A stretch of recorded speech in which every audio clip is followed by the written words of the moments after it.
Test mic, mic test, test mic. Okay, magandang araw sa atin lahat. Napakaganda pong balita ng sinagawang press briefing ni VP Sara Duterte. Kala natin mahaba po, no? Simple lang po ang sinabi ni VP Sara Duterte. Ako, si Sara Duterte, tatakbo bilang Pangulo ng Pilipinas.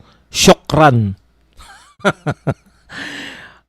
Tuwan-tuwa po ang mga buong kadotertehan dahil po sa lahat po ng mga supporter ni Tatay Digong, lahat po ng mga supporter ni VP Sara, lahat po ng mga supporter ng mga Duterte ay nagdiriwang po ngayon. Simple pa lang po yan. Parang in-announce niya po na handa na po siyang pamunuan ng Pilipinas. Mga kapatid, congratulations VP Sara Duterte. Ano po ang implikasyon, ano po ang kahulugan, ano po ang maaari pong mangyari, no?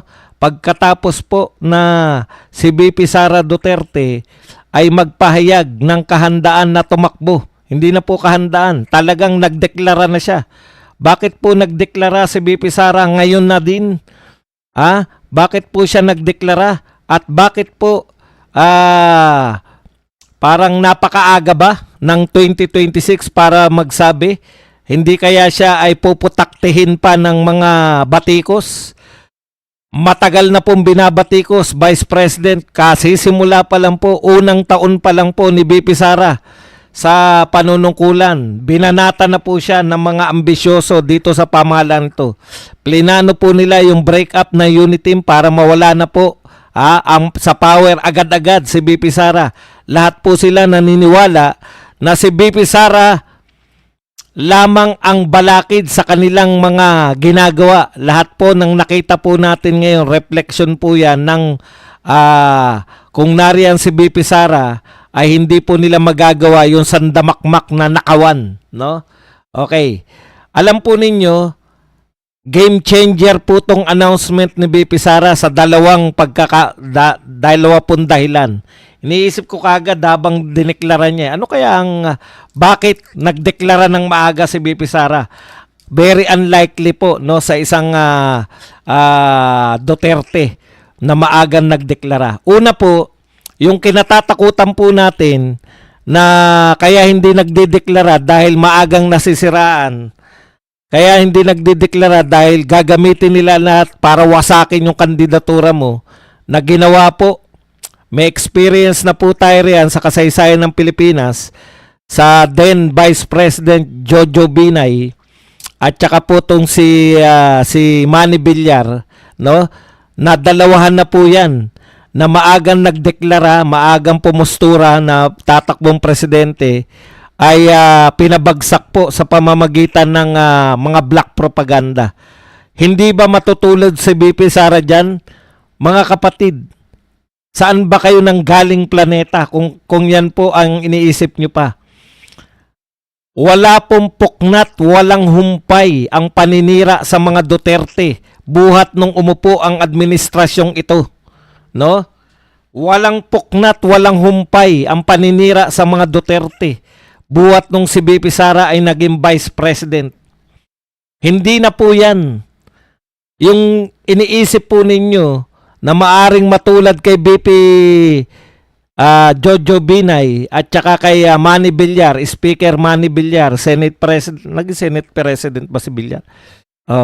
Ay hindi po yan magkakatotoo dahil ito po ay battle-tested, foolproof. Hindi po nila kayang gibain na si VP Sara.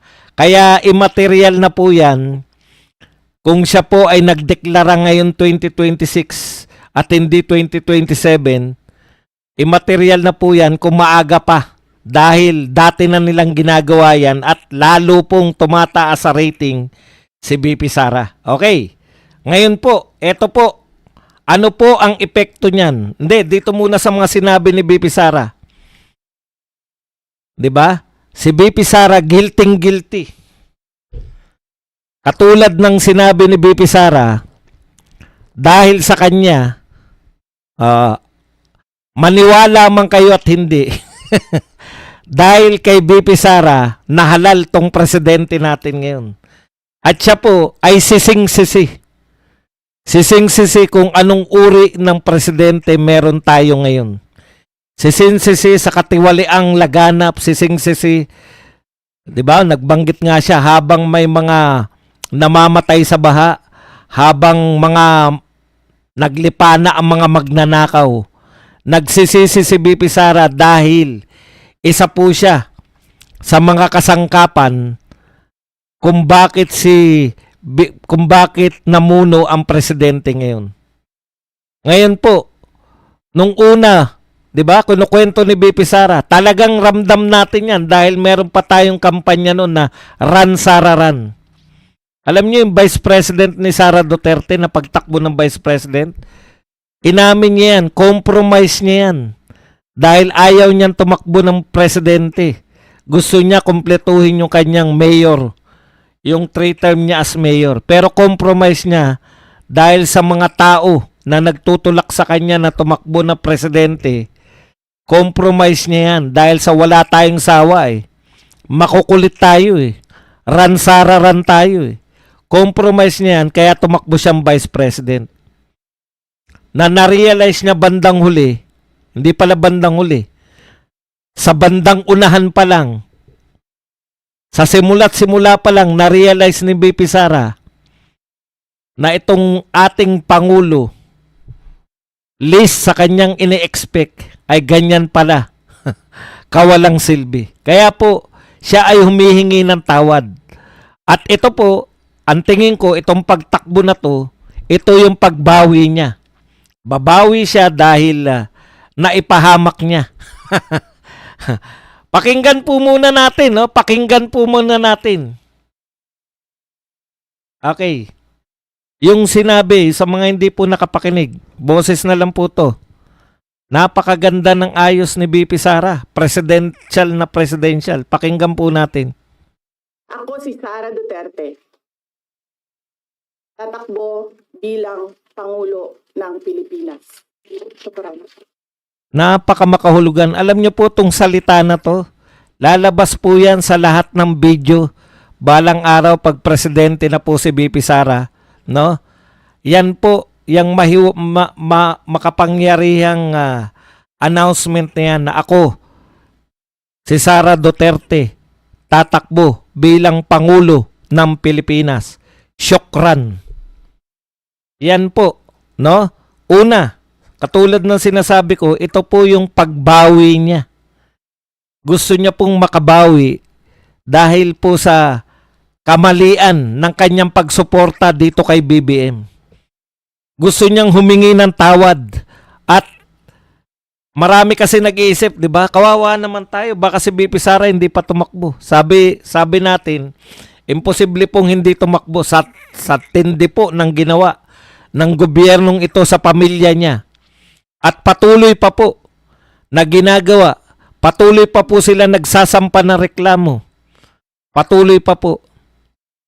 Kaya eto po, maraming salamat BP Sara kasi alam mo yun, yung dumarating kami sa time minsan, ano ba itong pinaglalaban natin? Lahat na ng ginawa natin na pagsuporta tapos wala nangyayari. Tapos yung mga Duterte parang kalmadong-kalmado lang sila. Alam po ninyo, BP Sara, ito pong pahayag ninyo ngayon. Binuhay nyo po. Lahat po kami na marami sa amin medyo nadadala kami ng kawalan ng pag-asa eh. Pero ito po, sabi nga namin, si BP Sara na lang at ang mga Duterte ang pag-asa natin. Pero ikaw mismo, iniisip nga namin, baka sa kasasalag ni BP Sara, makalimutan na niya na baka bigla na lang iwan ng politika eh. Baka bigla silang manawa na ayaw na namin. Kawawa naman ng Pilipinas. Pero ngayon po, no? Sa announcement mo na to, grabe yung binigay mong pag-asa sa amin. Laban tayo kasi alam niyo po, kung ano-ano na po naisip ng mga tao, ng mga supporter po ninyo. BP Sara, sa totoo lang po. Nag-iisip na, marami na naninisi sa amin. Sa mga vlogger, kami po yung bugbog po kami sa hinaing nila. Alam niyo yung hinaing nila? Ano bang gagawin natin? Wala na ba tayong gagawin? Hahayaan na lang ba natin sila lahat? Gawin kay Tatay Digong, gawin kay BP Sara, gawin sa mga supporter ng Duterte ang lahat? Wala na ba tayong magagawa talaga? Nakikita natin sila nagtatawanan, pinagtatawanan tayo, tinatawag yung tatay nating karton. Alam mo, BP Sara, ang dami mong pinasaya. Ngayong announcement mo na ikaw ay tatakbo. Napakalaki ng binigay mo na, alam mo yun, yung lahat ng nanghihina.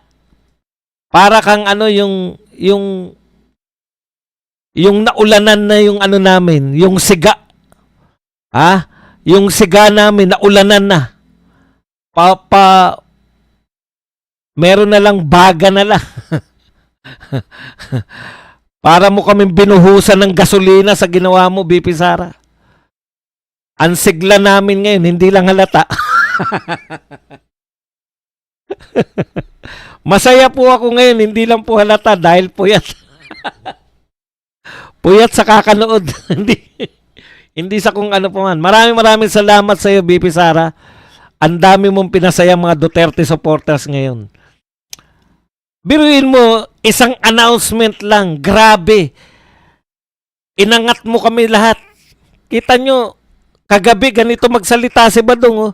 Ang topic po natin ngayon ay hinang-hina na kami minsan. Yan yung sinasabi natin. Talagang kayo talaga ang nagtutulak sa amin para talagang lumaban pa.